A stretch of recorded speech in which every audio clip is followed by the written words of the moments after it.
MultimediaJay RadioStyle.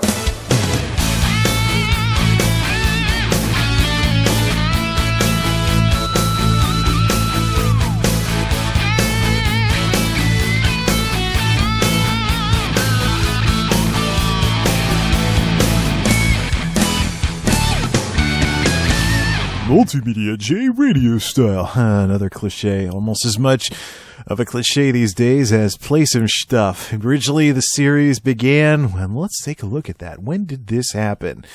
Let's mute it so it doesn't blast out my ears. Ow! Oh, I got the first split second of the very first RadioStyle video with the big bass explosion. Went straight into my ears. Well, what's the date on this thing? October 7th, 2009. Yeah, MultimediaJay RadioStyle started out as a response to YouTube Vista, aka YouTube Profiles 2.0.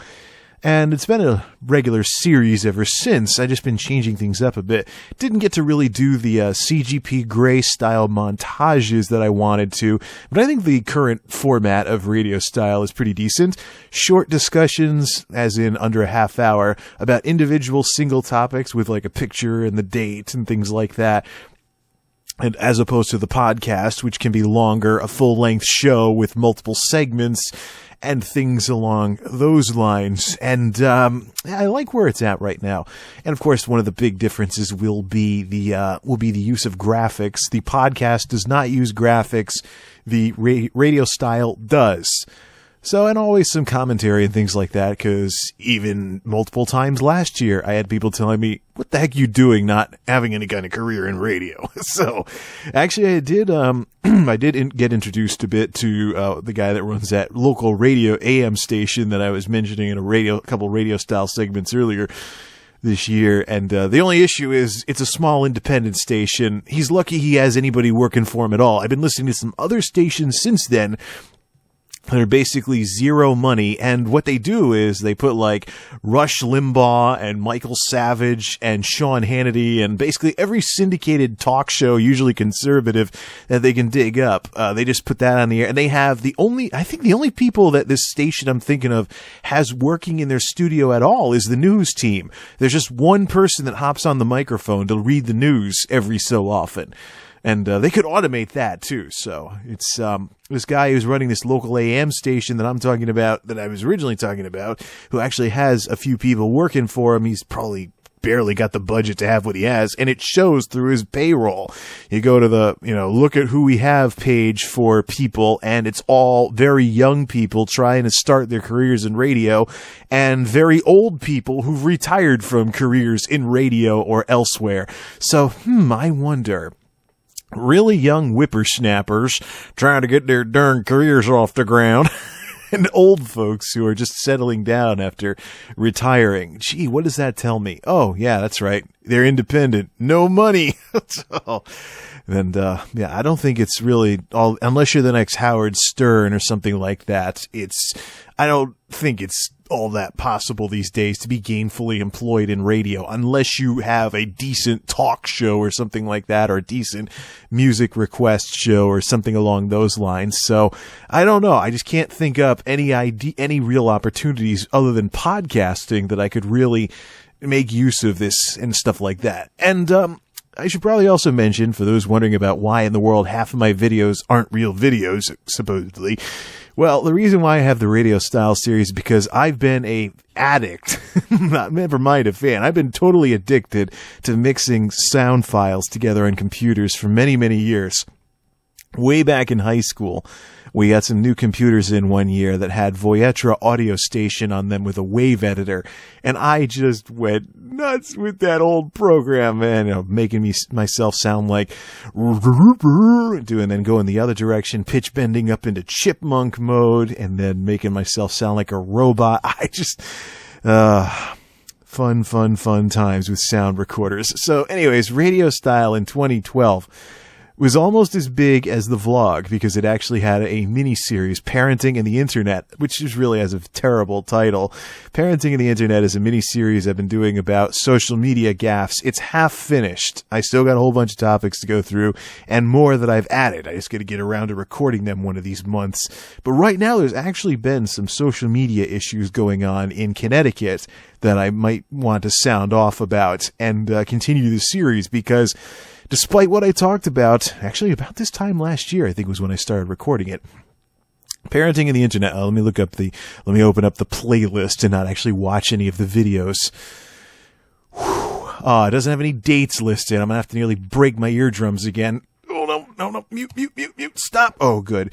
First one was posted on February 7th, 2012. Yeah. Parenting and the Internet. So I got to get around to finishing that. I still have the list of topics in the folder right on my desktop. Just got to turn on the mic and record the darn stuff. But yeah, and this is the only other series I have that's had a mini-series included in it. But the mini-series, unlike the Ashens parodies for the vlog, isn't finished. So what I want to do for 2013 is kind of mix things up a bit between the blog, radio style, and the podcast. The blog is for quick responses to things. Radio style is for things that I'm passionate enough about that I could just get on the mic and talk about it like a talk radio host and whatnot. Keep a format very similar to what I have right now. Include the use of graphics if needed. I use very low bit rate for the uploads, though, so they're not a strain on anybody's bandwidth. They're actually the same format I used when I first started on YouTube way back in 2006. iPod quality, actually, and so minimal use of graphics if needed, and basically something that people can alt-tab to like a video game or something and listen to them, and they'll just be shorter than the podcasts and stuff like that. And of course, I do this stuff on YouTube, even though it's a video site, because even though it's a video site, there are channels on YouTube that do this stuff all the time.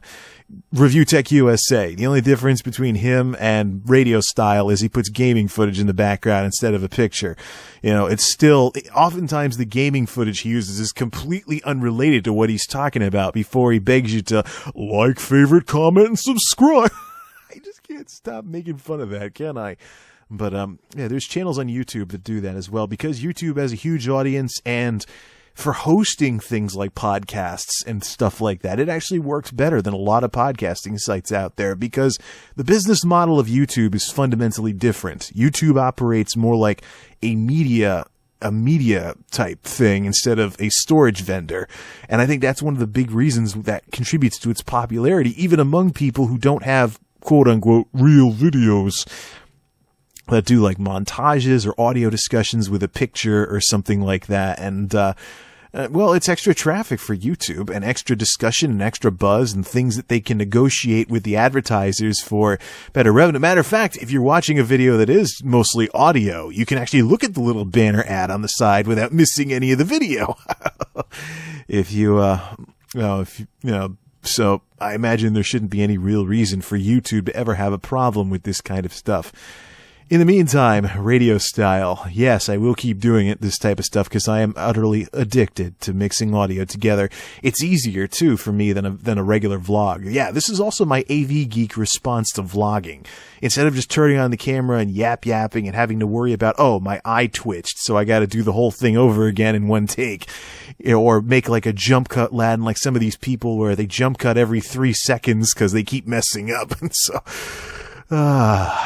that kind of stuff.